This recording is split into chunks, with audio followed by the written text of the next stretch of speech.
जब भी कोई कंपनी किसी नए प्रोडक्ट को लॉन्च करती है, उसकी कीमत तय करती है, विज्ञापन चलाती है या नई मार्केट में एंट्री करती है, तो उसके पीछे कई महत्वपूर्ण फैसले होते हैं। इन्हीं फैसलों को मार्केटिंग डिसीजंस कहा जाता है। एक मार्केटिंग मैनेजर के मन में हमेशा कई सवाल चलते रहते हैं, जैसे आने वाले समय में मार्केट का माहौल कैसा रहेगा, प्रतियोगी यानी कंपेटिटर्स क्या नई रणनीति अपनाएंगे, कौन सा प्रोडक्ट बनाना चाहिए, उसकी सही कीमत कितनी होनी चाहिए, ग्राहकों तक प्रोडक्ट पहुंचाने का सबसे अच्छा तरीका क्या होगा, और प्रमोशन या विज्ञापन पर कितना पैसा खर्च करना सही रहेगा। इन सभी सवालों के जवाब ही बेहतर मार्केटिंग निर्णय लेने में मदद करते हैं। लेकिन हर फैसला एक जैसी स्थिति में नहीं लिया जाता। कई बार सब कुछ पहले से साफ होता है। इसे सर्टेनिटी यानी निश्चित स्थिति कहते हैं। ऐसे समय में निर्णय लेना आसान होता है। वहीं कुछ परिस्थितियों में भविष्य के बारे में कुछ भी स्पष्ट नहीं होता। इसे अनसर्टेनिटी यानी अनिश्चितता कहा जाता है। ऐसी स्थिति में सही निर्णय लेना काफी मुश्किल हो जाता है। सबसे सामान्य स्थिति होती है रिस्क यानी जोखिम वाली। इसमें कुछ जानकारी हमारे पास होती है और कुछ नहीं। इसलिए मैनेजर को अनुभव, उपलब्ध जानकारी और अनुमान के आधार पर फैसला लेना पड़ता है। अब बात करते हैं निर्णयों के प्रकार की। सबसे पहले आते हैं प्रोग्राम डिसीजंस।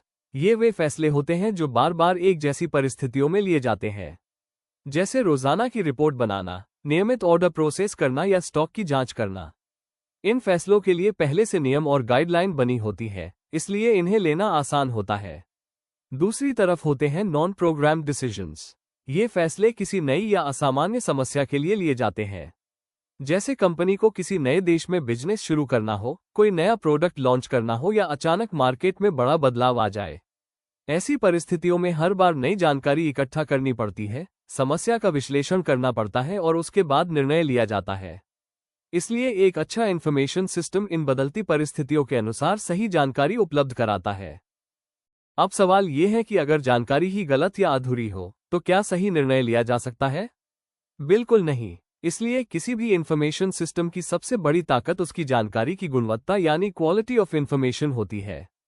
सबसे पहली गुणवत्ता है रेलेवेंट यानी जानकारी वही हो जो वास्तव में मैनेजर के काम की हो। अगर गैर जरूरी जानकारी दी जाएगी तो निर्णय लेने में समय और मेहनत दोनों खराब होंगे। दूसरी गुणवत्ता है टाइमली यानी सही समय पर जानकारी मिलना। अगर कोई महत्वपूर्ण जानकारी बहुत देर से मिले तो उसका कोई खास फायदा नहीं रहता। इसलिए सही समय पर सही जानकारी मिलना बेहद जरूरी है। तीसरी गुणवत्ता है सफिशिएंट यानी जानकारी न बहुत ज्यादा हो और न बहुत कम। जरूरत से ज्यादा जानकारी मैनेजर का समय बर्बाद करती है, जबकि बहुत कम जानकारी सही निर्णय लेने में बाधा बनती है।